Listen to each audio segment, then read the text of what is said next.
저는 이 로봇이 뭐 배관공이나 아주 섬세한 작업하는 거 있죠. 그걸 대체할 수 있을까를 보게 됐을 때 이게 자율주행 자동차랑 비슷하다고 생각합니다. 자율주행 자동차가 사실 예전부터 제한된 공간에서 차가 왔다 갔다 했어요. 그거는 쉬운 건데 개방된 도로를 차가 달리는 게 어려운 거잖아요. 변수가 워낙 많으니까. 근데 이게 되고 있잖아요, 지금 미국하고 중국에서는. 그러면 배관공을 비롯한 싱크대가 망가졌을 때 고치는 사람이거나 가전제품 고치는 사람들도 마찬가지인 게 학습량의 차이일 뿐인 거예요. 근데 지금 이게 로봇이 그만큼 비용이 좀 저렴해지고 있고 학습을 할 수 있는 AI 알고리즘이나 데이터들이 충분해지기 시작하게 되면 당연히 저는 학습이 가능하다라고 봅니다.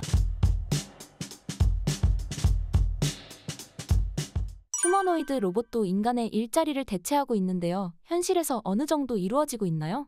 현재 가장 활발하게 테스트하고 있는 공간은 공장하고 물류센터 같은 데예요. 그러니까 여기 특성은 뭐냐 하면 작업장이 현대식이죠. 일례로 뭐 정말 단순하게 보면 바닥이 평평하게 되어 있고 사람이 막 들어가 사람을 부딪힐 확률도 없고, 이런 게 중요한 게 기존에 이제 산업용 로봇 같은 거 초창기에 실험하다 많이 다친 게 사람들이 다쳤어요. 공간에 같이 들어가면 산업용 로봇은 센서가 없어요. 대부분 내 얘는 여기서 만약 여기를 돌려서 용접을 해야 돼. 중간에 사람이 있어서 치고 지나가는 거고 사람이 있어서 용접 봉을 들이대는 거예요. 그냥 당연히 사람이 다치죠. 근데 아직도 현장 테스트는 주로 이렇게 하고 있기는 해요. 휴머노이드 센서도 있고 공간 지각을 하긴 하지만 아직은 그래도 좀 제한된 환경 내에서 로봇이 이제 복수대 여러 대가 들어가서 조립에 필요한 물건을 옮겨준다라든가 용접을 한다라든가 또는 택배 같은 거를 분류 작업한다라든가 이런 것들 테스트를 하고 있는데, 그럼 사람들이 이제 궁금한 건 그거죠. 이게 그럼 실제 그 펜스가 열려지고서 진짜 작업에 들어가는 시점이 언젠데 라는 건데, 대부분 이거 테스트하고 있는 기업들은 2025년 연내에는 시도하겠다고 합니다. 시작하겠다고. 뭐 BMW도 그렇고 현대자동차도 그렇게 얘기하고 있고.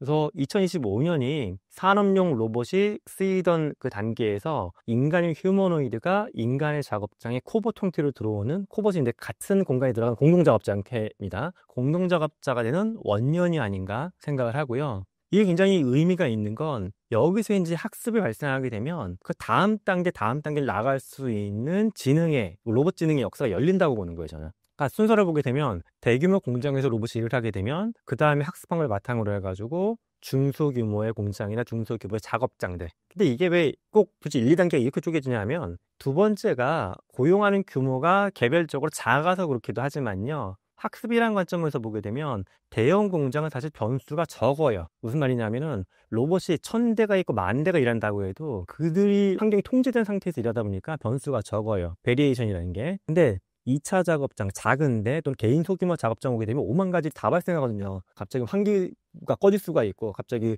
카페에서 누가 커피를 만들고 있었는데 술 취한 사람이 와가지고 막 뭘 던지면서 항의를 할 수도 있고, 이건 대규모 커피 만드는 제조 라인에서 발생도 안 하는 일이거든요. 이런 것들은. 이런 거를 이제 학습이 누적이 돼야지만 감당할 수 있으니까 순서 뒤로 빠진다고 보면 되고요. 최종 단계로 올 수 있는 가장 복잡한 작업도가 있는 게 사실 현대식 공장이 아니라 집이에요, 집. 집 아니면 만약에 뭐 30평대 아파트 똑같은 거 한 단지 뭐 200채가 있다고 해도 200채의 집 구조가 물리적으로 똑같겠지만 인테리어 가구 배치, 사람들 사는 거, 뭐 동작하는 거 다 다르거든요. 그러니까 여기까지 간 베리에이션이 훨씬 더 증가하는 거예요. 3단계는 이렇게까지가 이제 로봇이 전파될 것 같아요. 대관공이나 중장비 기사처럼 육체노동 직업도 로봇이 대체할 수 있을까요? 저는 이 로봇이 뭐 배관공이나 아주 섬세한 작업하는 거 있죠. 그걸 대체할 수 있을까를 보게 됐을 때 이게 자율주행 자동차랑 비슷하다고 생각합니다. 자율주행 자동차가 사실 예전부터도 무슨 뭐 엑스포다 가게 되면 제한된 공간에서 차가 왔다 갔다 했어요. 근데 이게 그건 쉬운 건데 개방된 도로를 차가 달리는 게 어려운 거잖아요. 변수가 워낙 많으니까. 근데 이게 되고 있잖아요, 지금 미국하고 중국에서는. 그러면 배관공을 비롯한 그런 뭐 싱크대가 망가졌을 때 고치는 사람이거나 가전제품 고치는 사람들도 마찬가지인 게 학습량의 차이일 뿐인 거예요. 근데 지금 이게 로봇이 그만큼 비용이 좀 저렴해지고 있고 학습을 할 수 있는 AI 알고리즘이나 데이터들이 충분해지기 시작하게 되면 당연히 저는 학습이 가능하다라고 봅니다. 그러니까 이렇게 볼 수 있어요. 초반에 있는 배관공들이 카메라 같은 거 눈에 착용하고 와가지고 영상을 계속 찍어. 그럼 지금 테슬라도 그렇지만 엔비디아도 그렇고 영상 기반으로 로봇을 학습을 시키는 거거든요. 이 영상 자료가 누적이 되면 과연 이게 인간이 통제하거나 학습할 수 없는 무한정한 변수가 있는 기술 영역일까? 배관공이 그렇지는 않을 거예요. 일정한 범위 안에서 복잡도가 결국 정해질 거고, 그럼 이걸 넘어서는 충분한 학습을 시키면 얘도 할 수는 있죠. 다시 한번 말씀드리면 자율주행차 초반에 안 되는데 지금 되는 것처럼 얘도 지금 아직까지 역사가 짧고 학습량 또는 학습에 들어갈 데이터의 누적이 적어서 그렇지 이게 다 해결이 되면 얘도 되긴 된다. 다만 모든 직군을 다 그렇게 하려면 이제 비용을 따질 때가 있겠죠. 이 직군이 정말 조금밖에 안 필요해. 이걸 제가 지난번에 살던 단지를 보게 되면은 하수구가 막히는 경우가 가끔씩 있었는데, 이거를 한 명의 어떤 나이 드신 70대 어르신이 와서 한 단지 500세를 다 고치고 돌아다니더라고요, 이분이. 근데 제가 잘 몰랐는데 이거 보니까 단지마다 조금씩 특성이 있어서 그렇게 주로 형성이 되어 있대요. 이런 것까지 우리가 학습을 시킬 수는 있겠지만, 학습을 시킬 비용 대비 효과성이 있느냐는 보겠죠. 학습을 기술적으로 못 시키는 게 문제가 아니라, 굳이 가성비를 따질 때 학습이 필요 없는 마켓이 있고, 가성비를 따졌을 때 학습을 시키는 게 효과가 있는 마켓이 있고, 그렇게 좀 갈라질 것 같아요, 저는. 예. 인간은 짧은 시간만 학습해도 운전을 할 수 있는데 로봇은 왜 오랜 시간과 방대한 데이터를 학습해야 가능한 걸까요? 그 이유가 있어요. 재미난 질문이십니다. 이거를 그 기업의 사례를 보면 되는데, 테슬라가 그 자율주행하는 데 썼던, 도로 주행할 때 썼던 데이터가 있거든요. 요거를 옵티머스라는 로봇 학습하는 데 쓰고 있어요. 근데 어떤 분들은, 아니, 자동차가 바퀴 달렸고 도로를 달리는 거고, 이 테슬라의 로봇은 사람처럼 생겼고 공장에서 일하는 건데 자동차 데이터가 여기 어떻게 쓰여야 하는 건데, 자동차가 이제 테슬라는 특히 비전으로 인식하는 거니까 길을 가다 보게 되면 당연히 사람들이 희한한 행동을 다 보고 있는 거니 갑자기 튀어나오고, 공 때문에 막 뛰어나오고 굴러나오고, 이런 것들을 봤던 것들을 학습했던 거가 당연히 로봇한테도 도움이 되는 거예요. 우리가 차를 그렇게 주행할 수 있는 것들은 우리가 사람들의 행동을 알고 있기 때문일 거예요. 물리적인 것도 뭐 물리학을 알아서가 아니라 경험적으로 알고 있는 거죠. 공이 저속도로 굴러오면 내 차랑 지나갈 때 밟겠구나 안 밟겠구나 경험적으로 아는 거예요. 또 애가 옆에서 깔짝깔짝 그러면 뭐 저런 애들은 보통 앞뒤 안 보고 튀어나오는데 하면 속도 약간 줄이는 거고. 근데 이런 경험이 없으면 저 사람이나 생명체도 어떤지 몰라. 공이 굴러오는데 속도를 난 예측을 못하고 있어. 그럼 막 가는 거거든요, 이게. 근데 로봇은 원래는 막 가는 거였죠. 인간적인 경험이 없었던 거거든요. 우리는 이제 태어나서 보통 20살쯤 돼가지고 이제 면허 따고 하니까 20년치의 물리적인 학습이 있는 거예요. 이게 여기에 쓰이는 겁니다. 로봇은 그게 없었던 거고. 근데 흥미롭게도 최근에 테슬라가 자율주행 데이터를 옵티머스에 쓰는 배경에는 반대로 간 거죠. 차를 오랫동안 운전했던 이제 기계를 갖다가, 야, 너 차 이 정도 운전했으면 공장 들어가서 사람들하고 안 부딪히고 잘 일할 수 있지 않냐? 여기에 투입한다라고 보시면 돼요. 네. 휴머노이드 로봇과 AI의 시대가 오면 결국 인간은 일을 안 하고 기본 소득을 받는 세상이 될까요? 사실 이게 역사적으로는 오랜 논의예요. 심지어 문학적으로 보게 되면, 오리지널 문학 소설은 아니지만 제가 어렸을 때 봤던 미래소년 아톰에도 이게 나와요. 아톰이라고 하는 만화도 보게 되면 걔가 자기가 이제 뭐 배를 따가지고 배터리 가는 것도 나오지만, 그건 충격적이었지만 더 충격적인 거는 얘가 세금도 내요. 그런 로봇들이. 근데 이게 이제 현실적으로 논의가 대중한테 인식이 됐던 건 저는 2017년에 빌 게이츠 발언 때문에 그런 것 같아요. 근데 빌 게이츠가 기계세 얘기를 하면서 이 얘기가 좀 더 공론화가 됐는데, 지금도 보면 유럽이건 미국이건 간에 흔히 빨간 당 파란 당이 찬반 토론을 하고 있습니다. 찬성하는 쪽의 입장은 그거예요. 이게 인간의 일자리가 AI건 휴머노이드 때문에 줄어들게 되면 결국 소득이 감소한다. 소득이 감소하면 개인의 삶의 질이 떨어지는 것도 문제지만, 소비를 못하면 기업도 위축이 되는 거거든요, 제조에. 판매가 안 되니까. 또 기업도 문제가 있지 않냐? 그래서 또 하나 문제가 정부예요. 그럼 기업이 만약에 임금을 덜 내? 그리고 만약에 어떻게든 판매가 유지된다라고 그냥 가정을 해버리면, 아니, 법인세는 증가할 거 아니야라고 볼 수가 있지만, 이렇게 해서 증가하는 법인세가 개인 노동자들이 수많은 사람들이 밀려나면서 감소하는 소득세 감소분보단 적을 거라고 보는 거예요. 그럼 결국 정부 재정은 악화되는 거거든요. 그러면 그리고 이걸 풀기 위해서는 가만히 보자. 기업이 그 이익의 침해가 안 될 정도로 개인한테 주던 급여를 약간 기계쓰는 로봇세 형태로 정부에 내. 그럼 정부는 세금이 보전이 돼. 좀 더 많이 거둘 수도 있어. 요거를 개인한테 돌려주자. 그럼 개인의 일자리가 줄어들어도 요걸로 기본소득을 쓰면서 소비 활동을 할 수가 있어. 그럼 또 소비자가 생긴 거니까 기업도 돌아가겠지. 요 구조를 보고 있는 게 찬성 입장이에요. 근데 반대 입장은 뭐냐면, 이렇게 해서 만약에 기계세 이용을 걷기 시작하게 되면, 우리나라도 이제 경기가 침체가 되면 보통 뭐 법인세를 깎아준다 어떨 때 하잖아요.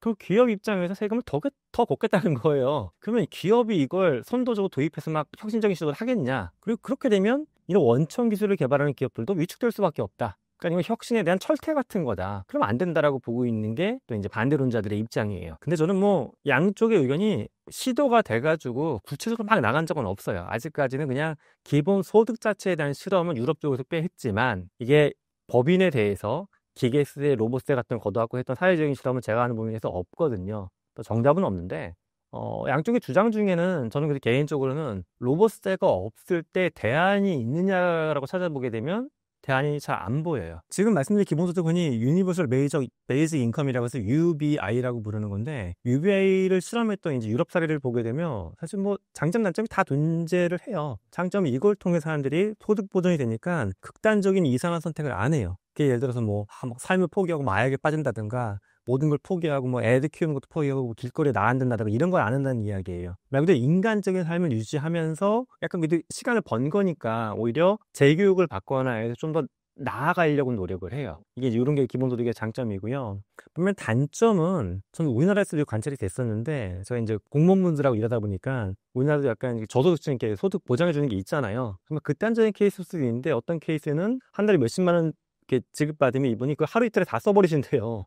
뭐에다 쓰시냐고 했더니 하루 이틀에 다 밥을 사 먹을 수도 없는데 그랬더니 막 술 사드시거나 도박하거나 다 날려버리시는 거예요 그냥. 그러니까 이렇게 사람들도 나타나요. 그러니까 양쪽의 케이스가 사실 섞여 있기 때문에 이게 어려운 거예요. 100%가 좋아지거나 100%가 나빠지면 이게 좋은 제도 나쁜 제도 딱 갈릴 수가 있는데 좋은 것과 나쁜 것만 섞여 있거든요. 그래서 어떤 분들은 그러면 이걸 돈을 주지 말고 사회가 이분이 지출할 수 있는 거 일단 디자인을 해서 배급을 해주면 어떻겠냐라고 돼요. 뭐 교육 쿠폰 얼마, 음식 쿠폰 얼마, 의료 쿠폰 얼마 이렇게 해서 배급을 딱딱딱 구획을 해서 줘. 이건 또 어쩌면 약간 공산주의 사회처럼 되는 거예요. 개인의 모든 삶 자체를 국가가 통제하는 거잖아요. 그래서 기본소득에 대해서는 사실 그렇게 갈 수 있는 로봇이나 기계에서의 현실성 부분도 복잡한 이슈지만 그렇게 됐을 때 어떤 제도로 이걸 굴릴 것이냐도 문제가 있고요. 여기 또 하나 제도적인 저 어려움이 뭐냐.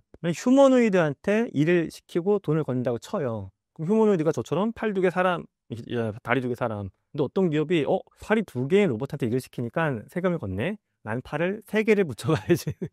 또는 다리 부분을 떼어버리고 탱크처럼 캐터필러를 달어. 얘는 휴머노이드 아니잖아요. 또 지능 부분도 일부 빼, 학습 기능 빼서 얘는 오토노머스한 옛날식 머신이에요. 인간 대체한 게 아니에요라고 만약에 막 해.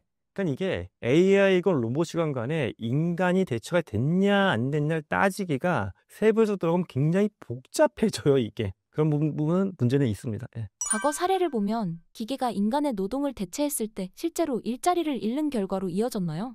역사적으로 좀 흥미로운 사례를 말씀드리면 여러분 뭐 재봉틀 아시잖아요. 재봉틀 저희 집에도 하나 있고 요거 공장에서 당연히 재봉 쓰는 건데 재봉틀이 나오기 전의 역사를 보게 되면요. 재봉틀을 처음에 이제 특허를 등록하고 이 현대식 공장에서 재봉틀이 생산될 때까지 100년이 넘는 시간이 걸렸어요. 그러니까 특허가 나오고 만들 때까지. 왜 그랬냐 하면 이게 기술적인 성숙도가 올라가는 것도 중요했지만 우리업에 종사하는 노동자분들, 재봉사분들의 심리적인 사회적인 저항이 엄청 강했어요. 유럽에서 막 공장이 불질르고 분신하고 난리가 났었거든요. 우리 일자리 사라진다고. 근데 그럼 그 다음에 어떻게 됐을까? 초창기엔 당연히 고통이 없을 수가 없었어요.